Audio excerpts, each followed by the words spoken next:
Today, we're going to hear from some of the top LinkedIn marketers on the biggest mistakes you need to avoid on LinkedIn. I'm Luke Sievers, here to help you grow through social media and content marketing. Subscribe so you don't miss any tips to help you build your brand online. And join our free private Facebook community to connect with other content creators and get insider tips. Link in the description below.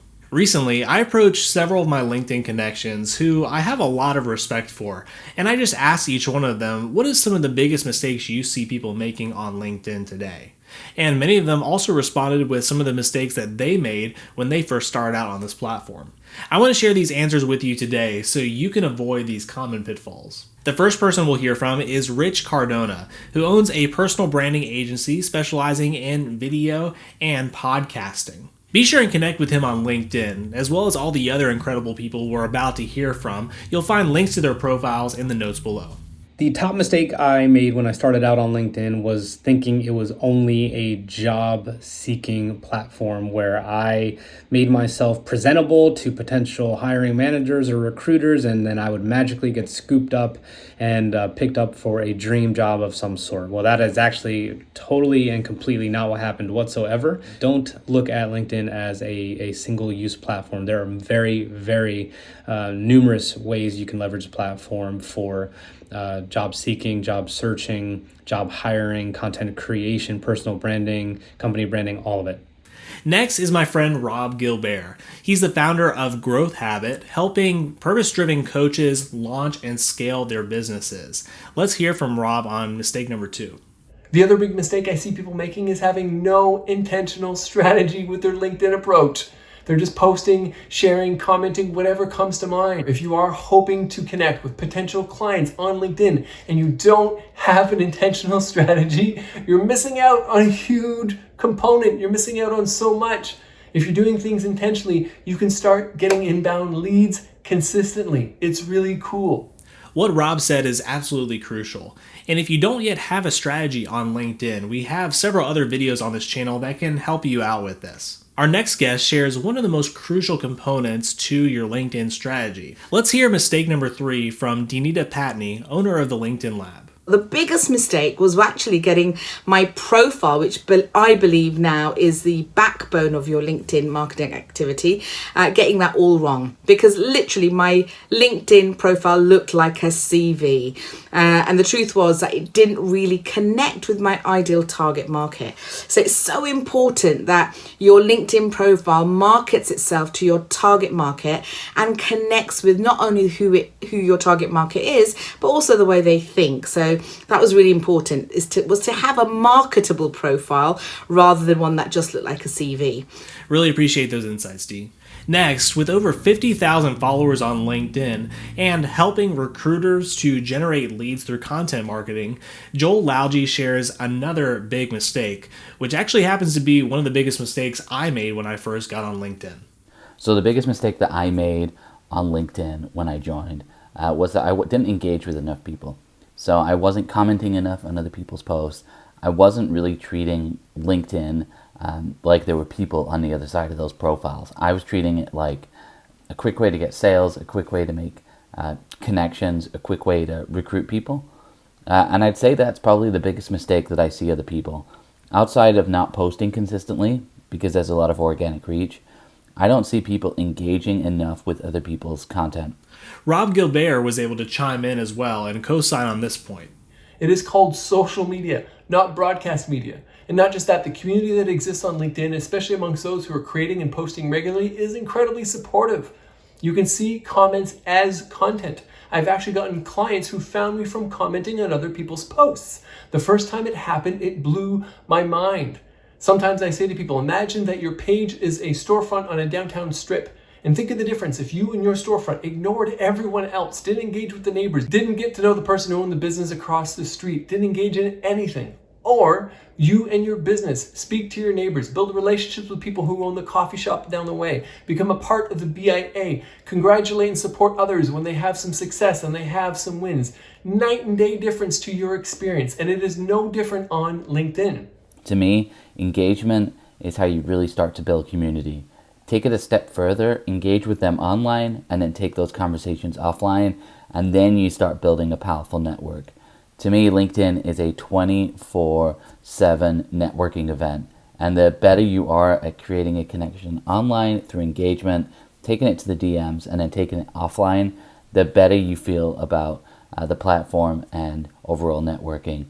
Now, as Joel and Rob briefly touched on, putting out content on LinkedIn is super important, which is really the main topic of this show. If you want to get more tips for content marketing, be sure and hit that subscribe button. But we're about to hear from a gentleman on LinkedIn on one of the biggest mistakes people make with their LinkedIn content. He's a LinkedIn trainer and author of 2 Amazon best-selling books on sales. Here is Niraj Kapur. And the biggest mistake I see other people making is not doing the right quality content on LinkedIn. So a lot of people will post press releases, or they'll give links to other websites. LinkedIn likes you to stay in LinkedIn, so make sure you're posting content in LinkedIn and not giving external websites. Make sure you're posting. Enter the conversation in your client's head. That's what you want to be thinking about. Give valuable content. Giving a company release about some new member joining isn't really exciting. Doing a press release is not exciting. But entering the conversation in your client's head on a consistent basis, please do that. Don't just do random stuff. Don't just share other people's content. Think of original content and think of your voice whenever you're posting on LinkedIn. Now, if I had to choose one of these mistakes that I personally struggle with the most, it would probably be this next one. So the biggest mistake I made when I joined LinkedIn was just doing business posts 5 days a week. Now, a lot of people do ask that question, how much business should I do on LinkedIn? How much personal should I do? Because a lot of people think, well, LinkedIn isn't Facebook. And you're right, LinkedIn isn't Facebook. But people buy people in business. And for a long time when I was doing business posts, I was doing okay, but I wasn't doing brilliant. Once I started implementing my personal story into my business life, all of a sudden people connected with me on a bigger level. So having recently got divorced, I talked about my battles with mental health. And that's something that was very personal and very difficult to talk about. I was very hesitant to talk about it because I didn't know if people really cared about it or not.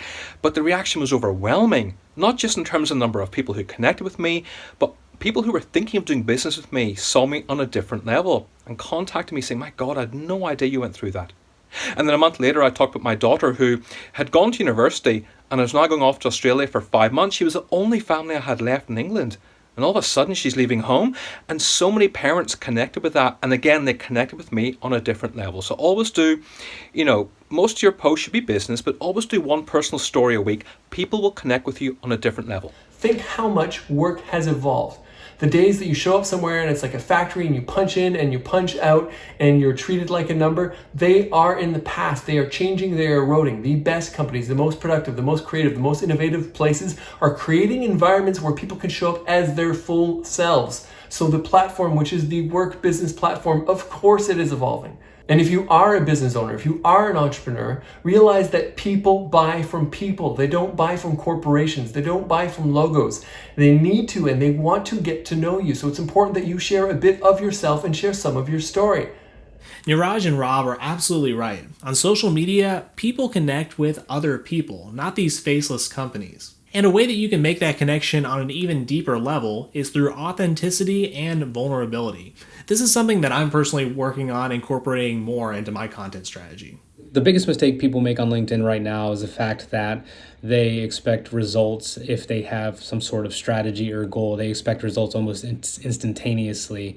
We are very, very much affected by the fact that we have a culture, probably worldwide, of instantaneous results or things or access. Everything caters to our impatience.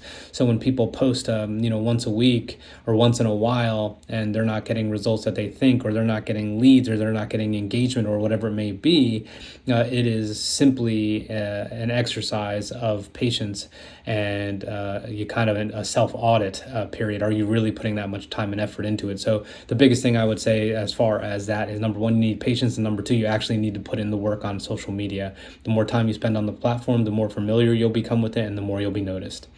Thanks a lot, Rich. Along these same lines, we'll be wrapping things up with what I think is the most important mistake that you need to avoid.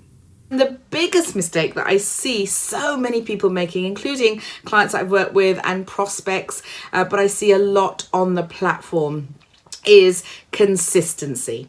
Look, when you are consistent with posting content on LinkedIn, people will start to see you more because they see you as the expert. And in order to become the expert and have leads coming to you, you need to increase your visibility. When you're starting out, look, you can post something once a week, but be consistent and maybe even choose a day. You're going to post something every Wednesday and then actually do it. Then 3 days a week, then 4 days a week. You can go 5 days a week if you like, but four days a week is absolutely fine. But 5 days a week is ideal. You got to be posted consistently. Because look, when you are posting, you have no idea when people are going to see your post. So if you only post ad hoc and people can't see your expertise and have a part of your knowledge, know-how and wisdom, then they're not going to see you as that expert because you're not going to take up any space in their mind from a marketing perspective. So it's all about consistency so that you can build relationships, you can increase your visibility and be seen as that expert in your niche.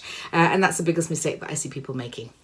Don't forget to connect with these LinkedIn experts, and many of them have coaching and programs to help you build your brand on LinkedIn. You'll find all the info you need to connect with them in the notes below. And be sure and check out these videos on screen to learn more about how you can market your business on LinkedIn and on social media. Also, hit the like button for the YouTube algorithm and subscribe to support the channel. Thanks, and I'll catch you next time.